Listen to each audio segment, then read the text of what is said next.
তোমাদের সাথে কখনো এমন হয়তো হয়েছে যে রাতের আধারে তুমি কোনো না কোনো জায়গায় এমন কিছু দেখেছো যে জিনিসটা তোমার ভূতের মতো মনে হয়েছে, অথবা তুমি রাতের বেলা তোমার ঘরের জানালা দিয়ে বাইরে তাকাইলা, তখন তুমি বাইরে এমন কিছু দেখলা, যেমন তুমি বাইরে দেখলে কোনো কিছু ছায়া, অথবা তুমি দেখতে পেলে সাদা কাপড় পরা কোনো কিছু, আর সেটা দেখে তুমি অনেক অনেক ভয় পেলে, আর হঠাৎ করে সেই জিনিসটা নাই হয়ে গেল। তোমার অনুভূতি কেমন হবে কমেন্ট করে জানাবা। হ্যাঁ, আমার সাথে এমনই একটা ঘটনা ঘটছে যেটা আমার জীবনে সবচেয়ে বাজে একটা মুহূর্ত। সেই দিনের কথা আমার এখনো মনে থাকবে। আজকে আমি তোমাদের আমার সাথে ঘটে যাওয়া সেই ভূতের ঘটনাটি বলবো, তো দেরি না করে চলো ভিডিওটা শুরু করে দিই।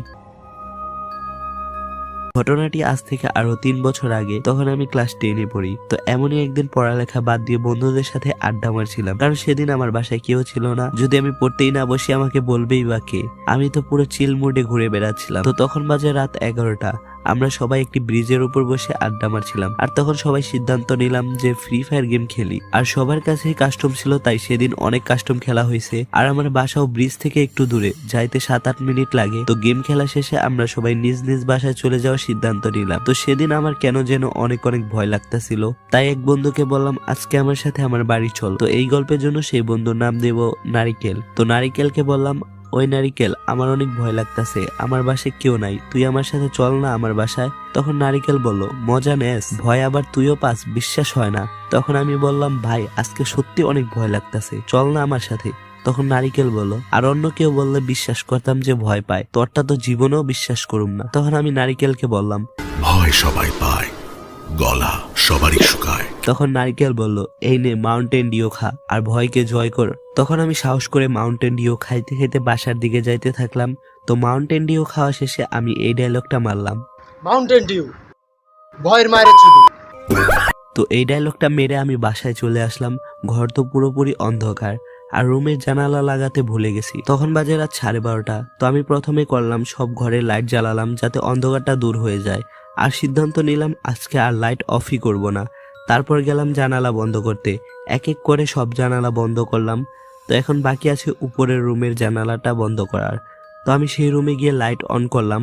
তারপর দেখলাম সেই রুমে জামা কাপড় সব অগোছালো, মনে হয়েছে যে ঘরে কেউ আসছিল। তো তখন আমি একটু ভয় পেলাম। তারপর ওই রুমের জানালা বন্ধ করতে গেলাম, বাইরে হাত দিয়ে জানালা বন্ধ করতে যাব, আর দেখি জানালা জ্যাম হয়ে গেছে, বন্ধ হচ্ছেই না। তো আমি অনেকক্ষণ চেষ্টা করতেছি।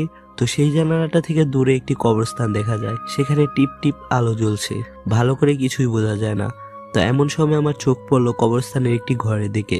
ঘরটায় ছাদ আছে কিন্তু কোনো দেওয়াল নেই। তো ওই ঘরের দিকে তাকাতে একটা সাদা কাপড় পরা লোককে দেখতে পেলাম। চেহারা ভালো করে দেখা যাচ্ছে না। লোকটি একবার এদিকে যায় আবার অন্যদিকে যায়।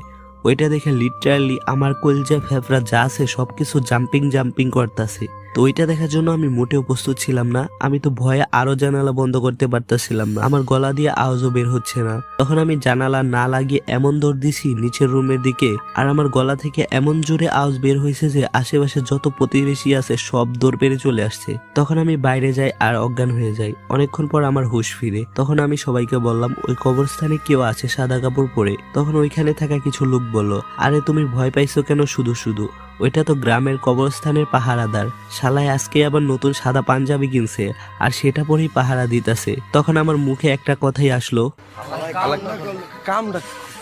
হালাই কামটা করলো কি।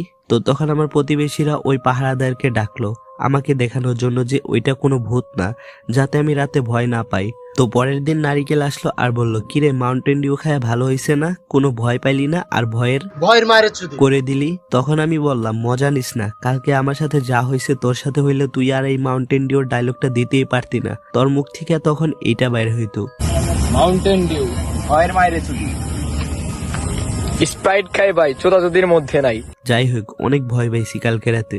তখন আমি নারিকেলকে সবকিছু খুলে বললাম, আর আমার ফ্যামিলির সবাই এটা শুনে বাসায় চলে আসে। তারপর থেকে কখনোই আমাকে একা বাসায় রেখে কোথাও যায়নি। ওকে গাইস, গল্পটি কেমন লাগলো অবশ্যই কমেন্ট করে জানাই। বা গল্পের মাঝে হালকা হালকা একটু ফানি দিছি, মানে একটু ডিফারেন্ট কিছু ট্রাই করলাম।